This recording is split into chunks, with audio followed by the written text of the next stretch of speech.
Halo, belum tidur ya? Mau aku ceritain sesuatu gak? Mungkin ini bisa jadi penghantar tidur kamu, agar kamu bisa mimpi indah. Walaupun enggak, aku harap setelah kamu bangun, hidupmu akan jauh lebih bahagia dari mimpimu.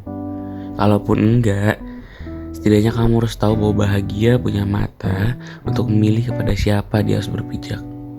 Sedang sedih adalah buta yang bisa datang pada siapa saja. Jika katanya tupai tak akan jatuh pada lubang yang sama, kenapa aku harus selalu jatuh pada pertemuan yang selalu salah? Entah salah waktunya, atau salah orangnya, atau salah akunya. Kadang kesel gak sih kalau harus jatuh cinta terlalu dalam, tapi akhirnya malah jadi sedih tak berkesudahan. Hidup lucu ya, ingin tertawa rasanya. Karena takdir seakan tak selalu berjalan beriringan bersama keinginan. Kayak kesedihan yang selalu mau mendominasi pada kebahagiaan. Atau akunya aja yang gak bisa bersyukur kalau ternyata Tuhan punya takdir yang lebih indah dari harapanku yang terlalu payah.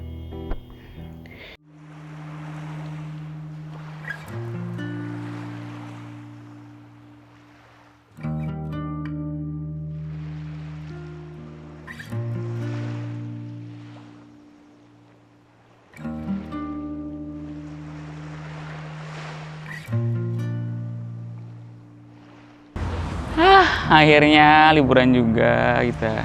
Lu sih wacana mulu. Gimana, tapi ya kalau dipikir-pikir ya juga sih wacana mulu. Emang kenapa sih? Apa gara-gara cerita yang lu tulisin tentang kota ini? Ya gak tahu ya. Padahal kota ini indah kan. Tapi gak tahu kenapa kota ini kayak buat gue bingung dan takut aja gitu. Padahal kota ini kota yang lumayan indah karena dia berada di pesisir utara, berhadapan langsung dengan Laut Mediterania, punya banyak banget pantai yang bisa lo kunjungi nanti, dan punya banyak banget kota tua yang bisa lo foto nanti. Cuma tetap aja kayak gue takut dan bingung buat kembali lagi gitu ke sini. Kenapa harus takut dan bingung? Nggak tahu kenapa, kayak padahal kota ini punya peradaban yang terkenal dengan cerita kemenangannya. Contohnya nanti akan ada benteng di sebelah sana, gue bakal ngasih tau lo. Itu menjadi pertahanan terbaik ketika kota ini diserang. Ya walaupun kota ini punya banyak banget cerita kemenangannya, tapi kayak kota ini nggak pernah ngasih cerita yang sama gitu buat gue. Justru ceritanya malah cerita yang nggak gue harapin, cerita yang buat gue bingung dan takut. Emang gimana ceritanya? Ya gini. Awal mulanya pertemuan kami di sebuah perpustakaan. Jadi saat itu tujuan gue datang kota ini adalah untuk melepas penat, sekaligus melupakan suatu kejadian di masa lalu yang buat hidup gue ibarat seseorang di atas sampan yang terombang ambing di tengah lautan lepas, berpikir akan ketidakjelasan apakah hidup masih bisa dikatakan worth it untuk dipertahankan saat itu. Kalau emang gak keberatan, emang apa sih yang tadi saat itu? Singkatnya, saat itu kehidupan gue yang bisa dikatakan nyaman secara ekonomi tiba-tiba diharuskan untuk jatuh di satu titik yang gue dan keluarga gue belum pernah rasakan sebelumnya. Kehidupan yang gak pernah lo harapin untuk datang, dan kehidupan yang gak pernah lo harapin untuk ada. Saat itu orang tua gue mencoba untuk keluar dari zona nyaman kehidupan kantornya untuk hidup bebas sebagai seorang wirausahawan. Padahal gaji dan tunjangannya sudah bisa dikatakan sangat berkecukupan saat itu. Tapi katanya lelah jadi budak korporat, lelah untuk selalu dalam perintah. Katanya. Tapi benar adanya. Mungkin karena pengalaman yang kurang sekaligus mental yang masih seorang pekerja, buat dia dan keluarganya malah jadi harus hidup di masa sulit saat itu. Ya by the way, singkatnya gitulah. Kalau gue ceritain gimana keadaan gue saat itu, lo pasti akan bilang sinetron banget sih. Kalau soal cewek yang waktu lu SMA itu gimana? Ya, di saat kondisi gue yang gak jelas saat itu, gue punya teman sebangku yang memang dari awal kita masuk, dia adalah orang yang selalu senyum dan ceria banget orangnya. Seakan selalu bisa jadi mood booster lo gitu. Dia juga semangatin gue saat kejadian yang terjadi di keluarga gue saat itu. Katanya hidup sudah cukup sulit untuk dibuat jauh lebih sulit. Sabar dan berdoa biar Tuhan tak memberimu cobaan yang lebih berat dari ini. Bukankah agamamu bilang bahwa Tuhanmu tak akan mencoba umatnya di luar kebatas kemampuannya? Sejak saat itu, hidup gue mulai bangkit sedikit demi sedikit. Tapi sampai akhirnya si dia berkata pada gue saat itu, tiba-tiba harus ditarik orang tuanya untuk ikut dinas ke luar negeri. Karena saat itu belum ada medsos dan yang bisa call dan video call semudah seperti sekarang.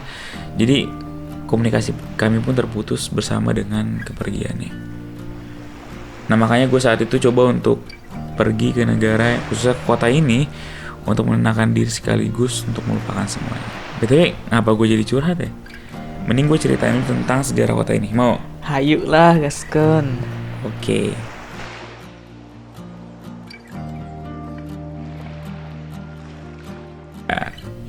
Seperti yang gue bilang, kota ini berhadapan langsung dengan birunya Laut Mediterania.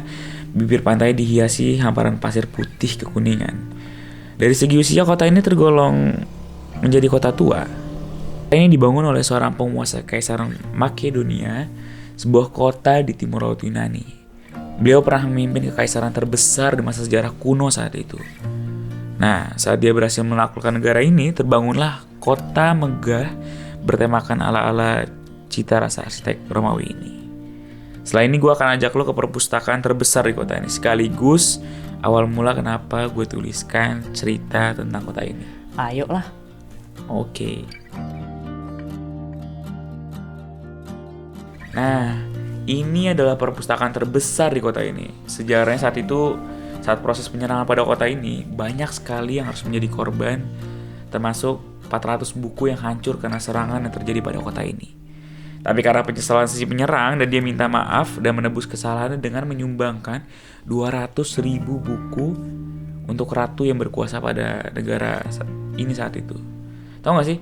Konon katanya si penyerang dan sang ratu tiba-tiba saling merasakan cinta. Gue gak terlalu kepo sih soal sejarah perpustakaan ini. Yang gue kepo itu kisah cerita lu tentang pertemuan dengan seseorang di perpustakaan ini. Oke, jadi saat itu gue lagi coba-coba cari buku di perpustakaan ini, sekaligus menenangkan diri aja, soalnya perpus ini nyaman banget loh.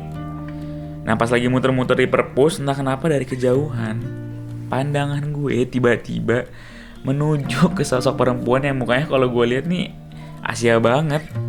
Secara saat itu menemukan saudara yang notabene sama Asia adalah hal yang susah banget. Bodoh amat gak tahu malu, gue beranikan diri untuk ngajak ngobrol dia. Sampai ternyata percakapan kami di sana berbuah pertemanan. Setelah itu kami habiskan setiap Jumat Sabtu kami berdua untuk mengunjungi tempat-tempat bersejarah. Kebetulan kami berdua suka sekali menyaksikan kisah-kisah saksi sejarah zaman dahulu kala. Kami tetap seperti itu selama berbulan-bulan. Sampai akhirnya gue terpikir, apa benar jika satu frekuensi kemungkinan untuk jadi pasangannya bisa lebih mudah? Begonya gak berpikir panjang, gue nelfon dia untuk ajak ketemu biar gue bisa ngobrol soal sesuatu yang mau gue nyatain ini. Dan kami pun bertemu di pinggir pantai depan perpustakaan ini. Mau ngomong apa, Ra? Jadi gini, gimana ya gue ngomongnya? Tinggal ngomong aja sih susah banget. Salah gak sih kalau gue naruh perasaan lebih buat lo? Jawab dong, salah ya? Bener kan salah? Bukti lo diem. Kalau aja rasa ini sesuatu yang bisa gue kontrol, gue akan tarik mundur jauh dari lo. Tapi rasa datang sesuai kehendaknya. Gue udah bilang tuh cukup aja dalam diam. Tapi dia kepala batu, katanya lo butuh tahu. Udah. Terus gimana? Tahu arti dari seharusnya datang lebih cepat. Lusa itu aku lulus dan diwisuda. Tunanganku datang untuk melamar dan tadi malam dia pasangkan cincin di jari manisku. Mungkin habis ini kamu akan bilang, aku orang jahatnya. Aku minta maaf tapi aku gak bisa berbuat apa-apa. Tapi satu yang harus kamu tahu, kamu bukan kalah, Tapi emang dari awal ini bukan kompetisi yang seharusnya ada kamu di sini. Andai takdir bukan soal keputusan Tuhan yang sudah pasti, aku akan mengamuk dan memaksamu tetap di sini. Tapi ini tentang Tuhan. Tuhan sudah mempunyai keputusannya. Biar aku yang mundur.